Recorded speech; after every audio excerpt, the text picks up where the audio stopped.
Hello everyone. आज के English class में we will discuss about rules of pronouns. As we are going to start topic rules of pronouns, then we should start the topic with smallest unit as definition. As all of you know that pronoun is a word which is used in place of noun. Okay. After then, we will discuss about kinds of pronoun and not definitions, but the particular words that comes under it. हम kinds of pronoun पर चर्चा करेंगे. And you should know there are following kinds of pronoun. First is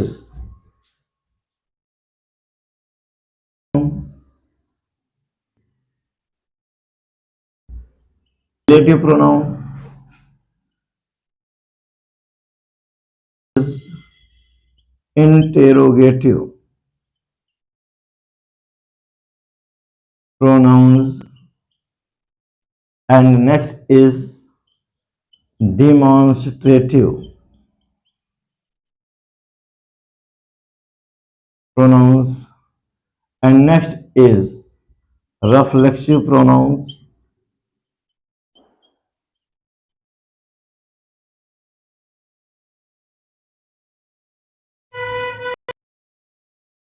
and after then next pronoun will be reciprocal pronoun.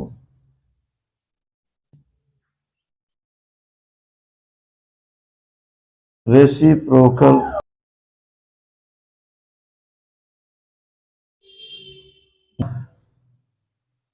कौन से words किस pronoun के अंतर्गत आते हैं होना चाहिए। पर्सनल प्रोनाउन के अंतर्गत I, we, you, he, she, it, they आदि प्रोनाउंस आते हैं। I, we, you, he, she, it, they ये पर्सनल प्रोनाउन के अंतर्गत आते हैं। अब देखेंगे रिलेटिव प्रोनाउन के अंतर्गत कौन कौन से वर्ड्स आते हैं। तो आपको जानना चाहिए रिलेटिव प्रोनाउन अपने से पूर्व आए नाउन से रिलेशन एक्सप्रेस करता है, दिखाता है, और इसके अंतर्गत who, whom, whose, which, what आदि प्रोनाउंस आते हैं। हम देख रहे हैं इंटेरोगेटिव प्रोनाउन। इंटेरोगेटिव प्रोनाउन के अंतर्गत आपका आता है सारे क्वेश्चन वर्ड। इसके अंतर्गत सभी प्रकार के क्वेश्चन वर्ड्स आते हैं और WH वर्ड्स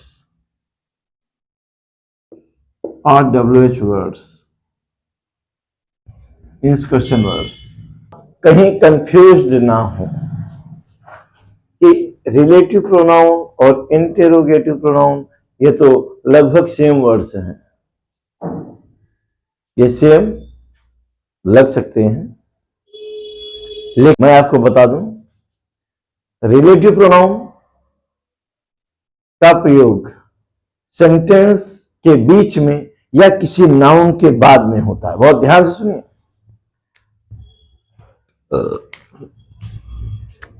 जो ये रिलेटिव प्रोनाउंस हैं तो सेंटेंस के बीच में या किसी नाउन या प्रोनाउन के बाद होता है, जबकि क्वेश्चन वर्ड का प्रयोग सेंटेंस के स्टार्टिंग में किया जाता है।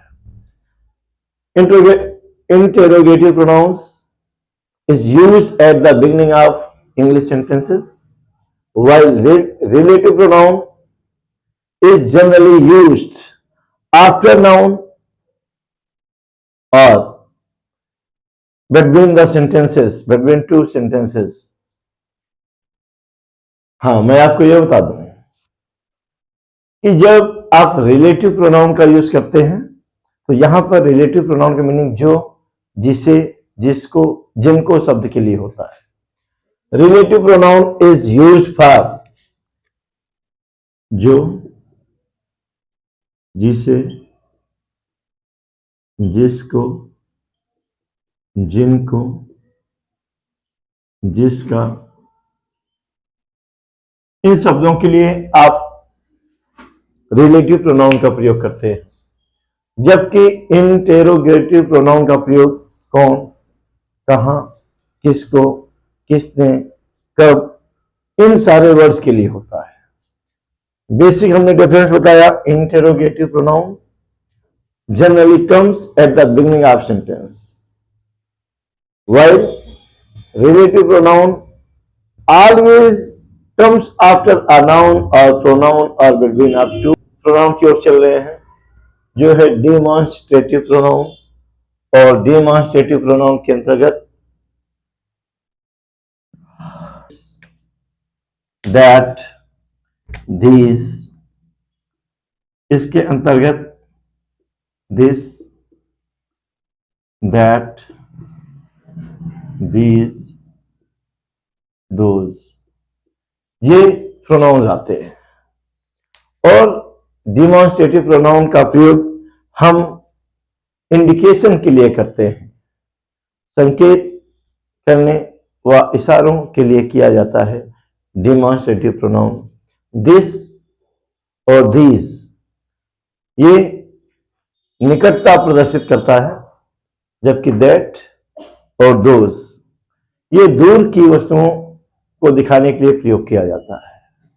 मैंने बताया this और these का प्रयोग निकट की वस्तुओं को दिखाने के लिए यूज होता है, जबकि that और those का प्रयोग हम लोग दूर की वस्तुओं को दिखाने के लिए प्रदर्शित करते हैं।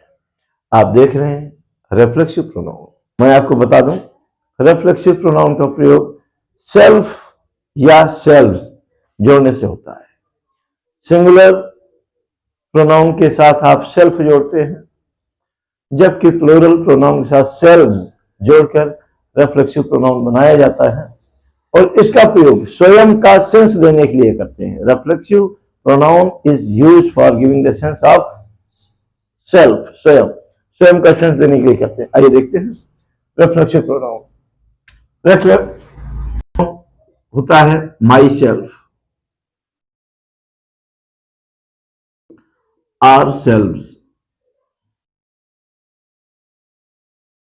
आई का रेफ्लेक्सिव माई सेल्फ हुआ, वी का रेफ्लेक्सिव आर सेल्व्स हुआ, यू का रेफ्लेक्सिव योर सेल्फ होगा, ही का हिम सेल्फ होगा, सी का हर सेल्फ होगा, जबकि दे का देम सेल्व्स होता है।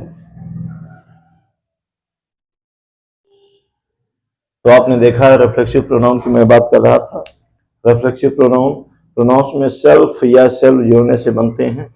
सिंगुलर के साथ आप सेल्फ जोड़ते हैं और प्लूरल के साथ आप सेल्फ जोड़ते हैं। आप ये देख रहे हैं, ये प्लूरल है, सेल्फ जुड़ा है, सिंगुलर है। हम बात करते हैं इंडिफिनिट प्रोनाउन की। इंडिफिनिट प्रोनाउन ऐसे प्रोनाउंस होते हैं जो किसी डेफिनेट नाउंस यानी किसी निश्चित नाउंस को ना बताकर अनिश्चितता का सेंस देते हैं, और इसके अंतर्गत आपका all, any, none, nothing, all, any, none, nothing, many,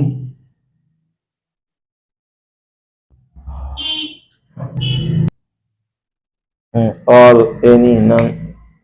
indefinite pronoun का प्रयोग कब करते हैं? इंडेफिनिट प्रोनाउन ये किसी निश्चित, देखिए इंडेफिनिट का मतलब ही होता है अनिश्चित।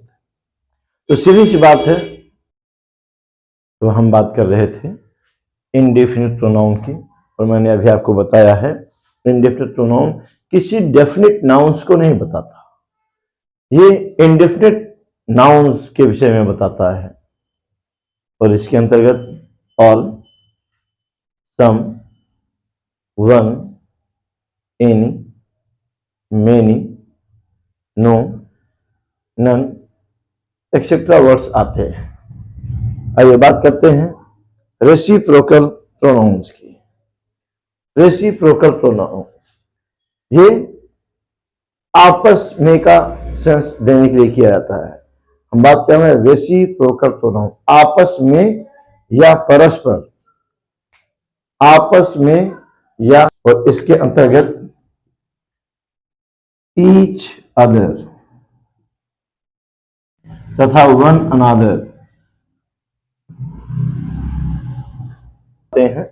ईच अदर या वन अनादर प्रोनाउन ये रेसिप्रोकल प्रोनाउन की कैटेगरी में आता है। इसका प्रयोग हम परस्पर या एक दूसरे से शब्दों का सेंस देने के लिए प्रयोग करते हैं। हाँ, ईच अदर का प्रयोग आप दो व्यक्तियों या दो वस्तुओं के साथ परस्पर या आपस में का सेंस देने के लिए करते हैं, जबकि वन अनादर का प्रयोग दो से अधिक व्यक्तियों या वस्तुओं के साथ परस्पर या आपस में का सेंस देने के लिए किया जाता है। अब हम बात कर रहे हैं डिस्ट्रीब्यूटिव प्रोनाउन। याद रहे, डिस्ट्रीब्यूटिव प्रोनाउन ये जहां भी यूज हो जाएंगे उनमें से प्रत्येक नाउन या वस्तुओं का अलग अलग सेंस प्रकट होता है। डिस्ट्रीब्यूट का मीनिंग होता है वितरण, बांटना। तो डिस्ट्रीब्यूटिव प्रोनाउन जिन नाउन्स के पहले आ जाता है उन सभी नाउन्स का अलग अलग सेंस देता है। तो आपने देखा कि डिस्ट्रीब्यूटिव प्रोनाउन का प्रयोग आप किसी भी नाउन्स के प्रयोग करने से किसी ग्रुप के साथ करने पर ये सबका अलग अलग सेंस देता है। और हम देखेंगे डिस्ट्रीब्यूटिव प्रोनाउन के अंतर्गत कौन कौन से वर्ड आते हैं। तो इसके अंतर्गत आते हैं ईदर और, नीदर नॉर, और। तो आपने देखा इसके अंतर्गत ईदर और, नीदर नॉर, ईच। हाँ, मैं आपको ये बताना चाहूंगा आप ईच का प्रयोग कब करते हैं और आप प्रयोग करते हैं, तो आपको जानना चाहिए ईच का प्रयोग एक निश्चित संख्या के साथ किया जाता है, जबकि निश्चित संख्या के साथ किया जाता है अर्थात जब संख्यित होती है, संख्या के सीमित होने का सेंस जाएगा तो आप ईच का प्रयोग करते हैं, जबकि एवरी का प्रयोग अनलिमिटेड क्वांटिटी प्रदर्शित करने के लिए किया जाता है। आप मेरी बात समझ रहे होंगे। मैं बात कर रहा हूं डिस्ट्रीब्यूटिव प्रोनाउन पर्टिकुलर ईच या एवरी के प्रयोग की। तो ईच का प्रयोग कब करते हैं, एवरी का प्रयोग कब करते हैं, इसके लिए मैंने बताया कि ईच का प्रयोग एक लिमिटेड नंबर के साथ की जाती है, एक सीमित संख्या के साथ किया जाता है, जबकि एवरी अनलिमिटेड नंबर्स के साथ किया जाता है। चलिए अच्छा है, अब हम देखेंगे ईदर और या नीदर नॉर। आप जानते होंगे ईदर और नीदर नॉर ये डिस्ट्रीब्यूटिव प्रोनाउन मोस्टली पेयर में चलते हैं, मोस्टली पेयर में चलते हैं अफर्मेटिव सेंटेंस के साथ, या तो या का सेंस देने के लिए ईदर और, या तो आपने या श्याम ने, ईदर यू और श्याम। और जो नीदर नॉर है ये निगेटिव सेंस देने के लिए करते हैं, ना तो आप ना तो मैं, नीदर यू नॉर आई। आपने बचपन में कभी पोएम पढ़ी होगी who has seen the wind, neither I nor you, हवा को किसने देखा, ना तो मैंने देखा ना तुमने देखा। हाँ, अब मैं ये भी बताना चाहूंगा कभी कभी सेपरेटली ईदर और नीदर का प्रयोग होता है, एनी और नन का प्रयोग होता है। हाँ, ये आते ही डिस्ट्रीब्यूटिव प्रोनाउन के अंतर्गत हैं। दो व्यक्तियों या दो वस्तुओं के बीच प्रत्येक का अलग अलग सेंस देने के लिए आप ईदर का प्रयोग करते हैं अफर्मेटिव सेंटेंस में। और ध्यान से सुनिएगा, ईदर और नीदर इन दोनों का प्रयोग दो व्यक्तियों या दो वस्तुओं के साथ किया जाता है और ये प्रत्येक का अलग अलग सेंस देती है। जैसे आप दोनों में से कोई इस कार्य को नहीं कर सकते, इसका सेंस है ना तो ये ना तो वो। इन दोनों लड़कों में से कोई इस कार्य को कर सकता है, कोई भी कर सकता है, तो ये भी कर सकते हैं, वो भी कर सकते हैं। तो मेरे कहने का आशय है कि ईदर व नीदर का प्रयोग करते समय हमें ये ध्यान देना चाहिए कि ईच और ईदर और नीदर दो व्यक्तियों या दो वस्तुओं के साथ प्रत्येक का अलग अलग सेंस देने के लिए करते हैं।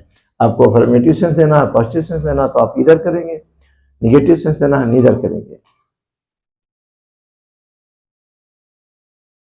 जैसा कि हम लोग काइंड्स ऑफ प्रोनाउन में हमने डिस्कशन किया था और वो सीरियल नंबर में फर्स्ट प्रोनाउन आया था पर्सनल प्रोनाउन। तो इस समय हम पर्सनल प्रोनाउन को बहुत डिटेल से समझने के लिए इस चार्ट का यूज करेंगे। उसके बाद इस चार्ट के अन्य विषयों पर भी डिस्कशन होगा। आइए हम बात करते हैं। आप देख रहे हैं चार्ट ऑफ पर्सनल प्रोनाउन, और ये पर्सन्स 3 टाइप्स के होते हैं, first person, second person, third person. और ये केस आप देख रहे हैं, nominative case, objective case, possessive case और रेफ्लेक्सिव प्रोनाउन। केस मीन्स कारक होता है, यानी कि नॉमिनेटिव केस या सब्जेक्टिव केस का मीनिंग है कर्ता कारक, यानी कि ऐसे प्रोनाउंस जो सेंटेंस के सब्जेक्ट के रूप में यूज होते हैं। नॉमिनेटिव केस कहिए या सब्जेक्टिव केस कहिए, इनके सारे प्रोनाउंस किसी सेंटेंस के सब्जेक्ट के रूप में यूज होते हैं। आप देख रहे हैं ऑब्जेक्टिव केस, इस केस के सारे प्रोनाउंस किसी भी सेंटेंस के ऑब्जेक्ट के रूप में यूज होते हैं। और ये रही बात पजेसिव केस की। पजेसिव केस ये संबंध कारक होता है, ये किसी व्यक्ति, किसी वस्तु, किसी स्थान या किसी नाउन से रिलेशन शो करता है। और जैसे कि रिफ्लेक्सिव प्रोनाउन के विषय में मैंने अभी थोड़ी देर पहले बताया कि इसका प्रयोग आप स्वयं का सेंस देने के लिए करते हैं। और रिफ्लेक्सिव प्रोनाउन का फॉर्मेशन सेल्फ या सेल्व्स ऐड करके किया जाता है। आइए देखते हैं फर्स्ट पर्सन के अंतर्गत कौन कौन से प्रोनाउंस आते हैं। एज यू नो, आई और वी। हम यहां पर चर्चा करना चाहेंगे, ये फर्स्ट पर्सन है, सेकंड पर्सन है, थर्ड पर्सन। तो ये क्या होता है, किसे कहते हैं? तो मैं आपको बता दूं, फर्स्ट पर्सन क्या है? The person who is speaking is known by first person.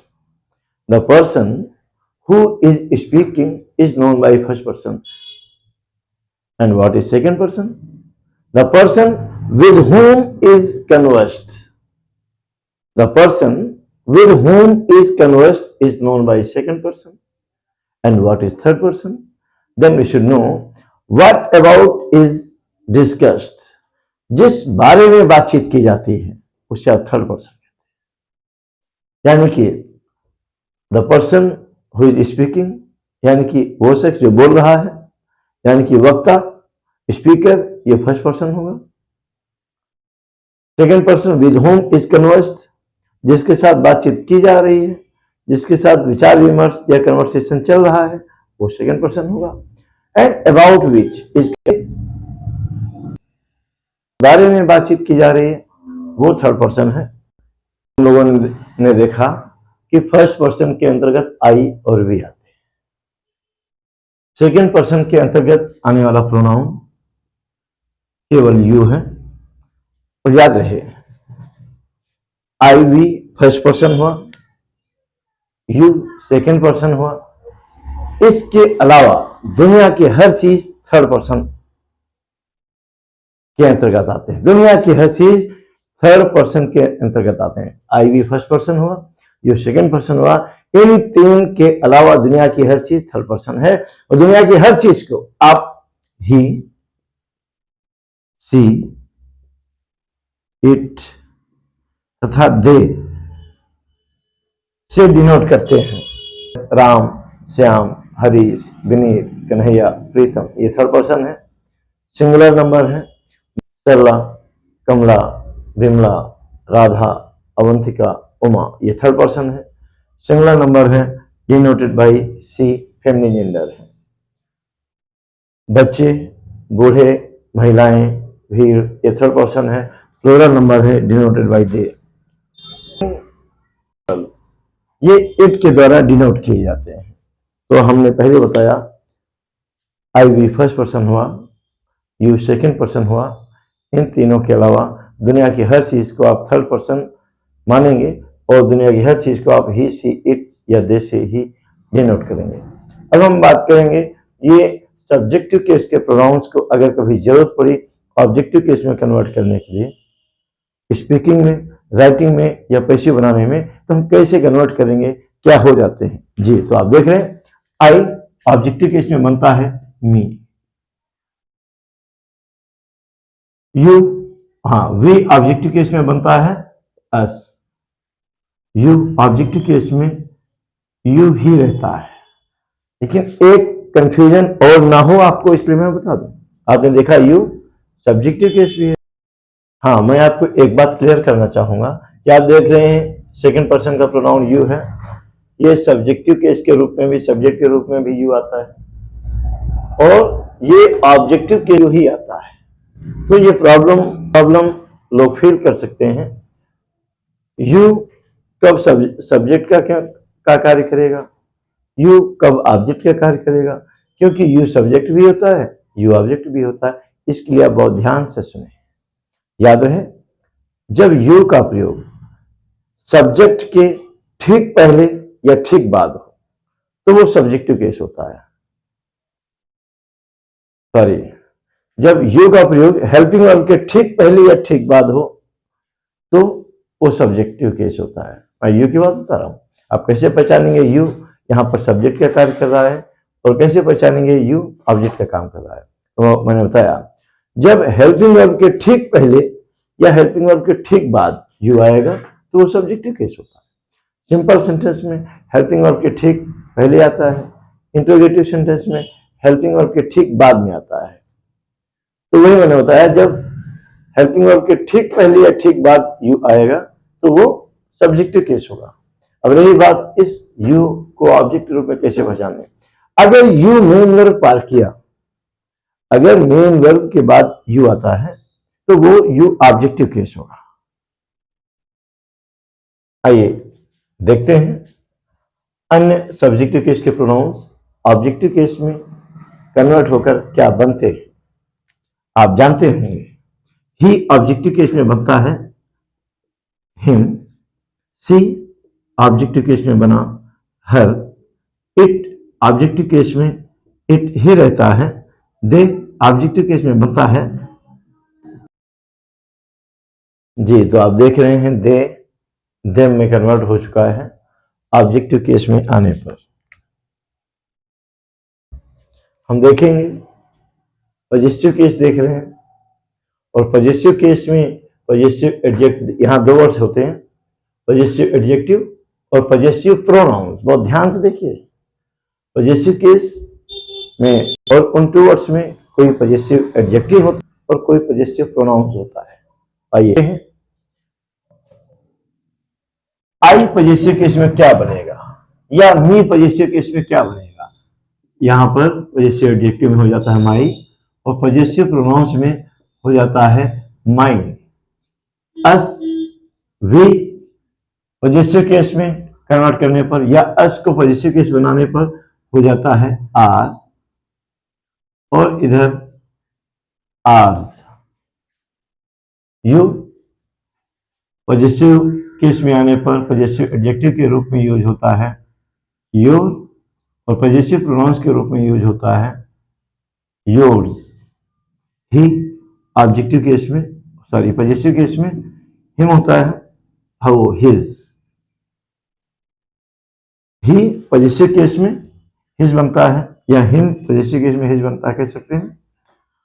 C positive case में जाने पर पॉजिटिव एडजेक्टिव के रूप में हर के रूप में आता है, और पॉजिटिव प्रोनाउंस में ये हर्ष में कन्वर्ट हो जाता है। इट तीनों में इट ही रहता है, और यहाँ पॉजिटिव प्रोनाउंस में इट्स हो जाता है।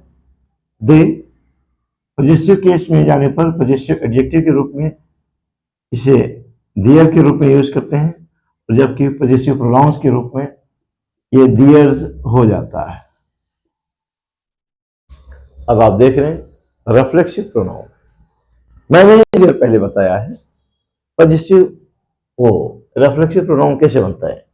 हमने बताया है कि सिंगुलर नाउन के साथ या प्रोनाउन के साथ, आप प्रोनाउन कहिए, सिंगुलर सेल्फ जोड़ने से रिफ्लेक्सिव बनता है, और प्लूरल प्रोनाउन के साथ सेल्व्स, SELVES की बात कर रहा हूं, ये सेल्फ जोड़ने से भी रिफ्लेक्सिव बनता है, लेकिन सेल्फ प्लूरल प्रोनाउन के साथ जोड़ा जाता है। आइए देखते हैं। आई का रिफ्लेक्सिव माई सेल्फ, वी का रिफ्लेक्सिव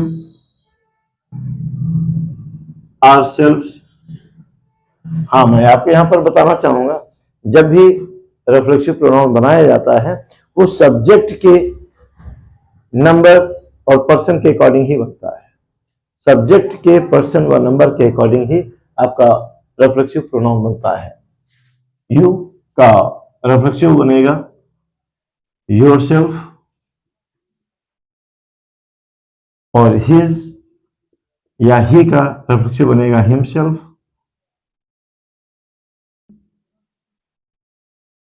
सी का रिफ्लेक्सिव बनेगा हरसेल्फ। इट का इटसेल्फ होता है,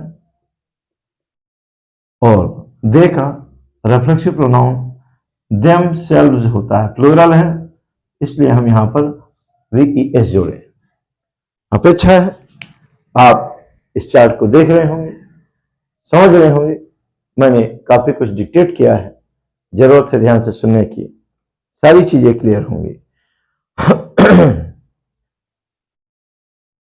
हाँ, मैं एक चीज बताना चाहूंगा, ये जो पॉजिटिव एडजेक्टिव्स हैं, मैं इन पॉजिटिव एडजेक्टिव्स की बात कर रहा हूं। ये पॉजिटिव एडजेक्टिव्स के साथ हमेशा किसी ना किसी नाउन का प्रयोग होता है।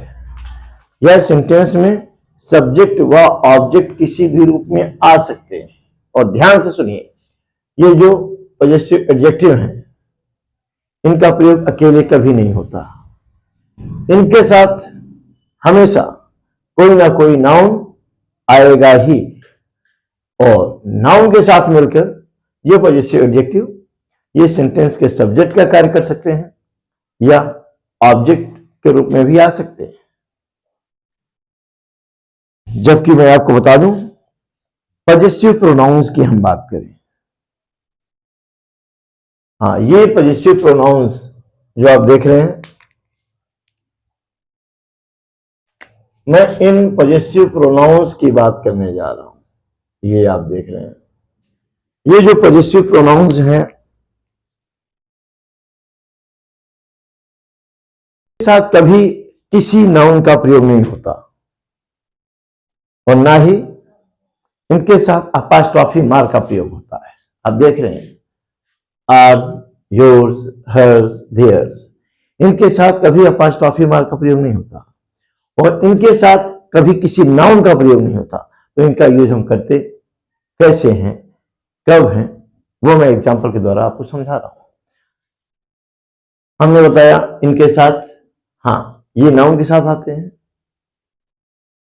और पॉजिटिव एडजेक्टिव ज्यादातर संबंध दिखाता है, मेरा, तुम्हारा, हमारा, अपना। इन शब्दों के लिए आप पॉजिटिव एडजेक्टिव का यूज करते हैं, संबंध दिखाते हैं, मेरा, तुम्हारा, हमारा, अपना, अपनी। जबकि हम बात कर रहे हैं पॉजिटिव प्रोनाउन का प्रयोग हम करते कब हैं, बहुत ध्यान से सुनिए। पॉजिटिव प्रोनाउन का प्रयोग हम सेंटेंस में उस स्थिति में करते हैं जब ऑब्जेक्ट का नाम नहीं लेना चाहते। सपोज दैट मैं कह रहा हूं दिस इज माई मार्कर या my pen, this is my pen, यह मेरा पेन है, इसका मतलब हुआ। और अगर मैं कहूं यह मेरा है, तो देखिए अब तो मैंने नाउन का नाम नहीं लिया, यह मेरा है। हां, अगर मैं इन्हें इशारा कर रहा हूं तब तो दिस दैट का यूज होगा, क्योंकि इशारों के लिए ही दिस दैट रखता है। लेकिन इस स्थिति में है तो हो जाएगा इट इज माइन। हमने बताया यह मेरा पेन है, कहना है मेरा पेन है। यह क्या है? ऑब्जेक्ट का नाम है। यह पेन है, बुक है, कॉपी है, बॉक्स है, घर है। जब साथ में कोई नाउन आएगा तो हम पॉजिटिव एडजेक्टिव का यूज करेंगे। This is my pen, this is my box, this is my book. But अब कह रहे हैं यह मेरा है। हम किसी ऑब्जेक्ट या किसी नाउन का नाम लिए बिना हम कहना चाहते हैं यह मेरा है, यह तुम्हारा है, तो हम पॉजिटिव प्रोनाउंस लगाएंगे। It is mine, are yours.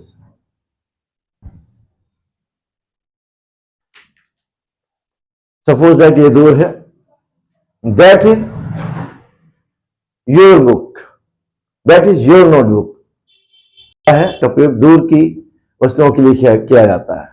मैं हाथ में पकड़े हूं, क्योंकि मैं आपको दूर करके नहीं दिखा सकता, इसे समझिए।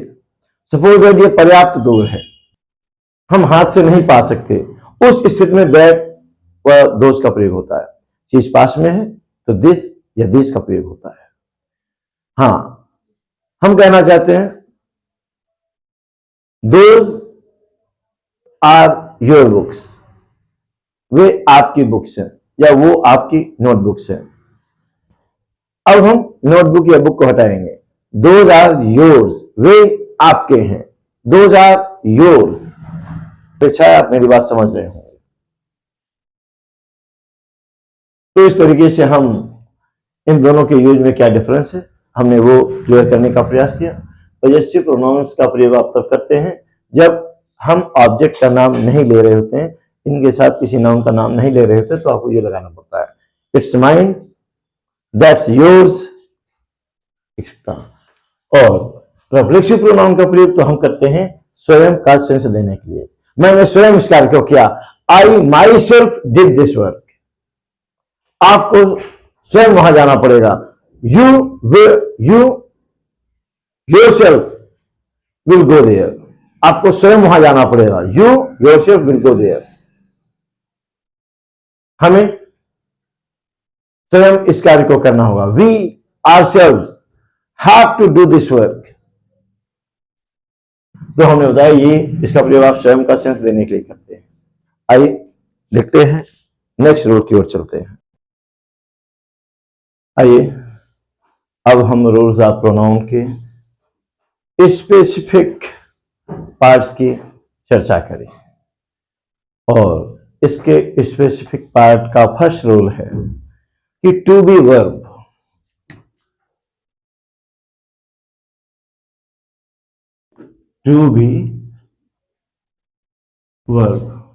मैं अपनी बात आगे बढ़ाऊं कि बहुत से लोगों को कंफ्यूजन हो सकता है ये टू बी वर्ब क्या है भाई। तो मैं बता दूं, टू बी वर्ब बोले तो इज, एम, आर, वॉज, वर, इन्हें टू बी वर्ब या बी वर्ब के रूप में जानते हैं। हम लोग में आगे बढ़ते हैं। टू बी वर्ब के बाद कभी ऑब्जेक्टिव केस के प्रोनाउंस का प्रयोग नहीं करते। टू बी वर्ब के बाद, टू बी वर्ब के बाद कभी भी कभी भी ऑब्जेक्टिव केस के प्रोनाउंस, ऑब्जेक्टिव केस के प्रोनाउंस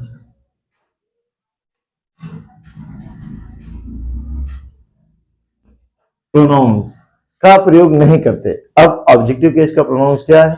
हालांकि मैंने तो अभी आपको चार्ट बनाकर दिखाया है, इसीलिए कि आपको कोई कंफ्यूजन ना हो। जब मैं रूल बताऊं तो सारी चीजें आप बड़ी क्लैरिटी से समझ पाए। तो मैं आपको बता रहा हूं कि टू बी वर्ब के बाद कभी भी किसी पॉजिटिव केस के प्रोनाउंस का प्रयोग नहीं करते। पॉजिटिव केस का प्रोनाउन क्या है? चलिए मैं आपकी सहूलियत के लिए ब्रैकेट में लिखे दे रहा हूं, हालांकि मैंने अभी बताया है। मी, अस, यू,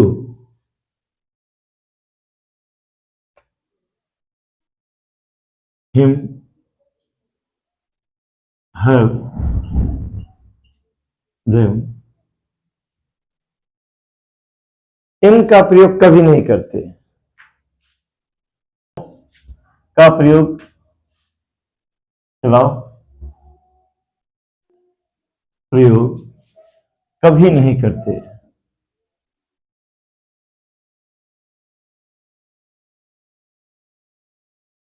कभी नहीं करते, बल्कि तो फिर करते क्या है? बल्कि हमेशा, बल्कि हमेशा सब्जेक्टिव केस के प्रोनाउन, सब्जेक्टिव केस के प्रोनाउन आप जानते हैं, आई, वी, ही, सी, दे, ये सब होते हैं सब्जेक्टिव केस के प्रोनाउन। सब्जेक्टिव केस के प्रोनाउंस का प्रयोग ही किया जाता है, प्रयोग ही किया जाता है। चलिए देखते हैं, देख रहे हैं यहां पर ये जो इज है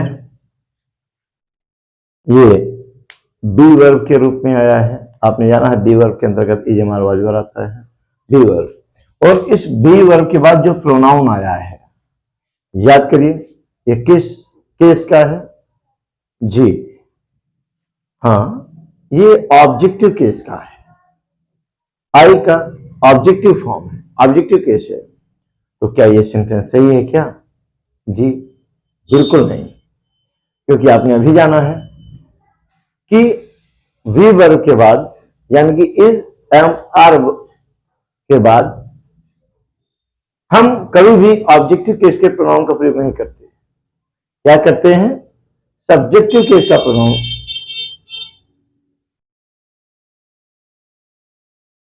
केस के प्रोनाउन का प्रयोग करते हैं।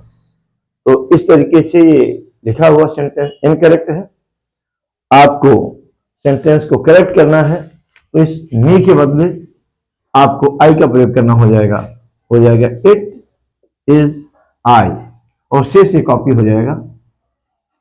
लेकिन एक बात और बहुत ध्यान से देखिए, ये रिलेटिव प्रोनाउन है। हालांकि मैं डिटेल से रूल आगे बता रहा हूं, ये रिलेटिव प्रोनाउन है।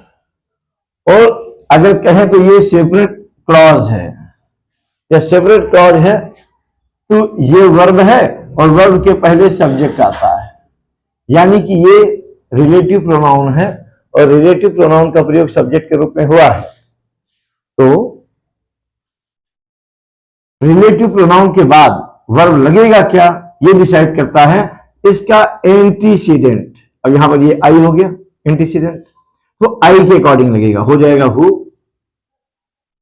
Am your well wisher. आप समझ रहे हैं ना? देखिए ये वर्ब लिंकिंग वर्ब है या टू बी वर्ब है। इसके बाद ये आया था ऑब्जेक्ट का, ऑब्जेक्टिव केस का था, वो होता नहीं, सब्जेक्टिव केस लगाया।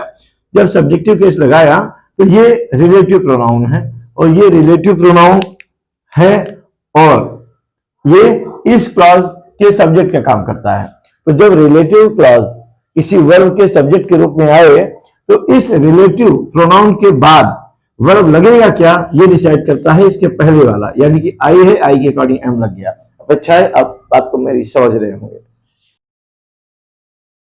अब हमारा नेक्स्ट रूल है, और इस रूल में मैं आपको बता दूं कि कोई भी प्रोनाउन अपने से पूर्व आए एंटीसीडेंट के पर्सन, नंबर व जेंडर के अनुसार प्रयोग किया जाता है।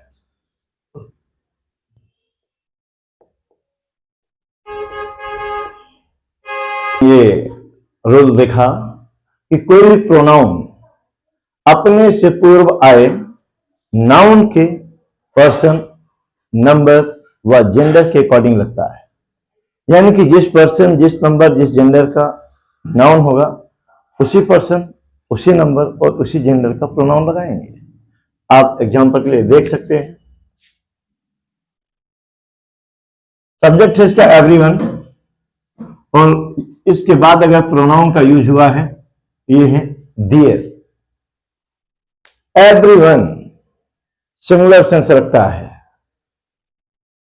और ये प्लूरल प्रोनाउन है। ये कैसे हो सकता है? आपको ये बताएगा कि कोई भी प्रोनाउन अपने से पूर्व आए, कोई भी प्रोनाउन अपने से, चलिए मैं एवरीवन के बजाय एवरीमैन किए दे रहा हूं, एवरीमैन। कोई भी प्रोनाउन अपने से पूर्व आए नाउन के अकॉर्डिंग लगता है और ये सिंगुलर नाउन है, और चूंकि ये सिंगुलर नाउन है तो यहां पर सिंगुलर प्रोनाउन का यूज होगा। हाँ, ये पॉजेसिव केस है तो हम इसका पॉजेसिव केस बनाएंगे और ये हो जाएगा, थर्ड पर्सन है, सिंगुलर नंबर है, डिनोटेड बाय ही, और ही का पॉजेसिव हिज हो जाएगा। इसे करेक्ट करने के लिए आपको यहां पर हिज का प्रयोग करना होगा, हो जाएगा, सेंटेंस सही हो गया, हो जाएगा every man must love his country not there, क्योंकि ये प्लूरल है और सब्जेक्ट इसका सिंगुलर है।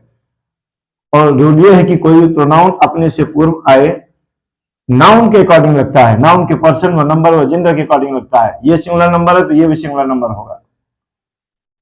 अब आप देखें यहां, all the children should respect his parents. All the children ये प्लूरल है, तो इसके बाद प्रोनाउन जो आया है वो हिज है, ये सिंगुलर है। यहां भी प्रॉब्लम हो गया क्योंकि रे वही, कोई भी प्रोनाउन अपने से पूर्व आए नाउन के पर्सन व नंबर के अकॉर्डिंग लगता है। ये थर्ड पर्सन है, ये थर्ड पर्सन है, लेकिन ये प्लूरल नंबर है, ये सिंगुलर नंबर, ये कैसे हो सकता है? तो सब्जेक्ट का नाउन का जो नंबर है वही नंबर प्रोनाउन का हो जाएगा। तो ये चिल्ड्रन है, थर्ड पर्सन है, प्लूरल नंबर है, डिनोटेड बाय दे, और दे का पॉजेसिव यहां पर दियर हो जाएगा। सेंटेंस को करेक्ट करने के लिए यहां दियर किया जाएगा और ये करेक्ट सेंटेंस बन जाएगा। अपेक्षा है आप मेरी बात समझ रहे होंगे। जी, मैं अब आपको बताना चाहूंगा कि जब एक ही सेंटेंस में अलग अलग पर्सन्स के प्रोनाउंस का प्रयोग हुआ हो, जब एक ही सेंटेंस में अलग अलग पर्सन्स के प्रोनाउंस का प्रयोग हुआ हो, तो क्या हम उसी क्रम में रख सकते हैं क्या जिस क्रम में लोग? जी, आप देख रहे हैं कि जब भिन्न भिन्न पर्सन्स के प्रोनाउंस का प्रयोग साथ में हुआ हो तो उन्हें 231 के क्रम में रखते हैं। ये 231 का क्रम क्या है? 231 का मतलब है पहले सेकंड पर्सन, फिर थर्ड पर्सन, फिर फर्स्ट पर्सन के प्रोनाउंस के ऑर्डर में लगाना चाहिए। आप समझ रहे होंगे, 231 के क्रम में रखते हैं, अर्थात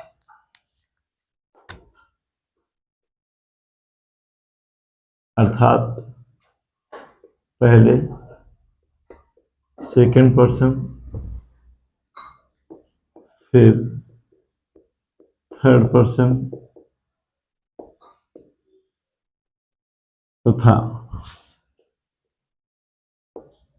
अंत में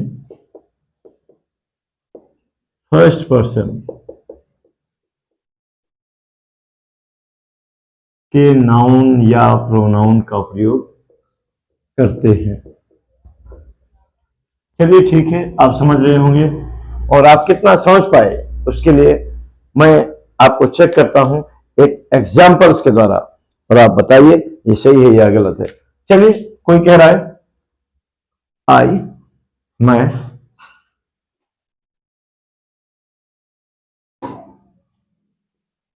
तुम और वह। मैं, तुम, मुझे, तुम्हें और उसे काम पूरा करना चाहिए। Should do the work timely. जी, आप एग्जाम्पल देख रहे हैं, यहां पर आया है आई, यू एंड ही, यानी कि मुझे, तुम्हें और उसे काम को समय से करना चाहिए।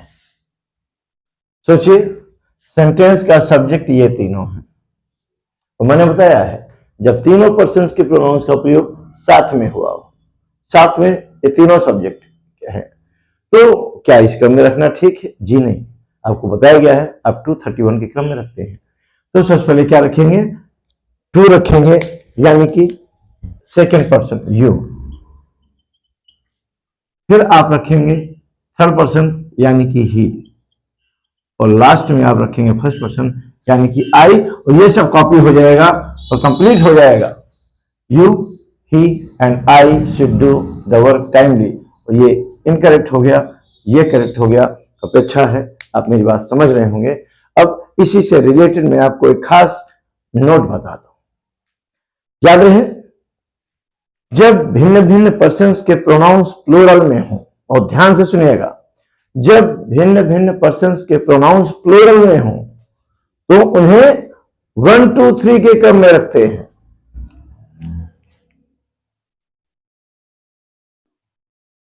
मैंने अभी बताया, जब दिए गए अलग अलग पर्सन्स के प्रोनाउंस प्लूरल नंबर में हो तो उन्हें 231 नहीं बल्कि 1 2 3 के क्रम में रखते हैं। देखते हैं कैसे।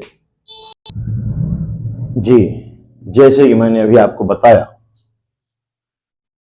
कि जब तीनों पर्सन के प्रोनाउंस का प्रयोग साथ में हुआ होगा तो उन्हें आप 231 के क्रम में रखते हैं। लेकिन मैंने अभी यह भी बताया है, जब अलग अलग पर्सन्स के प्रोनाउंस प्लूरल में आए तो उन्हें 231 नहीं 1 2 3 के क्रम में रखते हैं, अर्थात पहले फर्स्ट पर्सन, फिर सेकंड पर्सन, फिर थर्ड पर्सन। तो आइए देखते हैं क्या ये हमारा सेंटेंस सही है।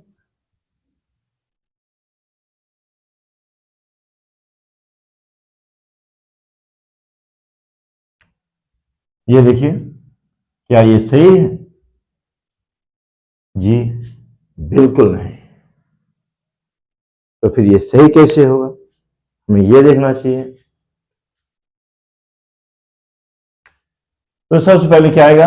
1, यानी कि फर्स्ट पर्सन आएगा और हो जाएगा वी। फिर आएगा सेकंड, यानी कि यू एंड, ये सबका सब इधर कॉपी हो जाएगा।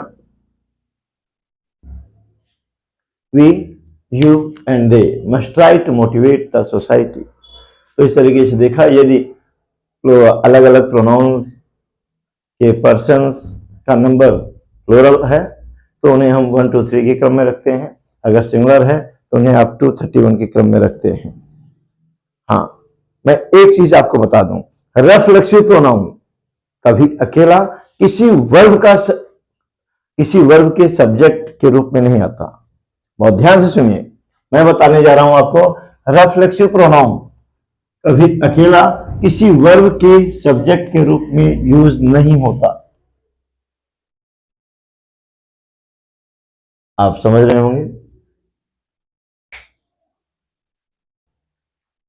आप देख रहे हैं कि रिफ्लेक्सिव प्रोनाउन का कभी अकेला, रिफ्लेक्सिव प्रोनाउन कभी अकेला किसी वर्ब के सब्जेक्ट के रूप में प्रयोग नहीं किया जाता। रिफ्लेक्सिव प्रोनाउन कभी अकेला किसी वर्ब के सब्जेक्ट के रूप में प्रयोग नहीं होता। आइए देखते हैं एग्जाम्पल कैसा। ये आपका सेंटेंस है, myself will never go there, मैं वहां कभी नहीं जाऊंगा। चलिए, क्योंकि मैंने अभी आपको कुछ बताया नहीं है, आपको कुछ क्लियर नहीं होगा, उसके लिए मैं अपने रूल को थोड़ा सा आगे बढ़ाता हूं और मैं आपको बताता हूं, नहीं करते बल्कि इससे रिलेटेड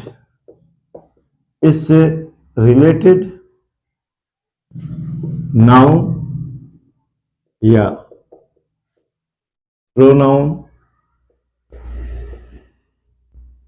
का प्रयोग इसके पूर्व करते हैं, इसके पूर्व करते हैं। अब आपको एकदम क्लियर हो गया होगा ये सेंटेंस सही कैसे होगा। सब्जेक्ट है इसका माई सेल्फ, वर्ब ये है, तो आपने देखा है ये रिफ्लेक्सिव प्रोनाउन है, और रिफ्लेक्सिव प्रोनाउन कभी अकेला किसी वर्ब के सब्जेक्ट के रूप में कार्य नहीं करता। रिफ्लेक्सिव प्रोनाउन कभी अकेला किसी वर्ब के सब्जेक्ट के रूप में प्रयोग नहीं किया जाता। तो करेंगे क्या, आपको बताया गया, बल्कि इससे रिलेटेड नाउन या प्रोनाउन का प्रयोग इसके पूर्व करते हैं। तो माई सेल्फ का कोई नाउन नहीं हो सकता, इसका प्रोनाउन होगा, और नाउन या प्रोनाउन इसके पूर्व रखते हैं, यानी कि हो जाएगा आई माई सेल्फ, और शेष ये यहां पर कॉपी हो जाएगा, और सेंटेंस आपका ये करेक्ट है, करेक्ट हो गया, और ये इनकरेक्ट हो गया था। चलिए देखते हैं नेक्स्ट और लास्ट एग्जांपल आज की इंग्लिश क्लास का। themselves have to do this work। देखिए यहां भी हमारा वर्ब के रूप में है have to, यानी कि वर्ब के पहले आने वाला सब सब्जेक्ट होता है, और सब्जेक्ट के रूप में देखिए यहां कौन सा प्रोनाउन आया है, जी ये रिफ्लेक्सिव प्रोनाउन आया है, जो हो नहीं सकता, क्योंकि रूल कहता है रिफ्लेक्सिव प्रोनाउन का प्रयोग हम कभी किसी वर्ब के सब्जेक्ट के रूप में अकेले नहीं करते, और अगर ऐसा आएगा तो करेंगे क्या, आपको मैंने बताया इससे रिलेटेड कोई नाउन या प्रोनाउन का प्रयोग इसका प्रयोग करते हैं। आप इससे रिलेटेड नाउन भी होता है, प्रोनाउन भी होता है, क्योंकि यहां पर इससे रिलेटेड नाउन नहीं होता था, प्रोनाउन होता था, तो यहां पर नाउन या प्रोनाउन दोनों होता है। ये थर्ड पर्सन प्लूरल नंबर है, आप बॉयज कर सकते हैं या गर्ल्स कर सकते हैं, आप कुछ भी कर सकते हैं, इससे रिलेटेड नाउन या प्रोनाउन के रूप में आप दे कर सकते हैं, दे, और उसके बाद आप themselves करेंगे, क्योंकि ये रिफ्लेक्सिव प्रोनाउन है, ये दे का रिफ्लेक्सिव प्रोनाउन है, तो आपने डायरेक्ट कर दिया दे themselves, या दे ना भी करें तो आप कोई नाउन भी रख सकते हैं, बॉयज रख सकते हैं, गर्ल्स रख सकते हैं, चिल्ड्रन रख सकते हैं, उसके बाद themselves, फिर उसके बाद सब कुछ कॉपी हो जाएगा have to do this work। अपेक्षा है मेरी बात आपको बहुत क्लैरिटी से समझ में आई होगी। ये रोसा प्रोनाउंस का अभी ये पार्ट 1 है, इसके करीब 3 या 4 पार्ट्स आप तक और पहुंचाने बाकी हैं, समय की बाध्यता है, और ज्यादा लंबा वीडियो बनाने पर कहीं बोरियत ना फील हो, बल्कि यूनिक चीज जानने पर कोई बोरियत होती नहीं है। फिर भी आज यहीं तक होगा, इसके अगले 3 या 4 पार्ट्स के लिए आप बराबर संपर्क में रहेंगे। अगर आप चाहते हैं ये जानकारी आपको अच्छी लगी, बेहद यूनिक लगी, और चाहते हैं ऐसे नॉलेजफुल वीडियोस आप तक पहुंचे, तो चैनल को सब्सक्राइब करें, ताकि हम इसके शेष पार्ट्स भी आप तक पहुंचा पाए। Okay, thank you.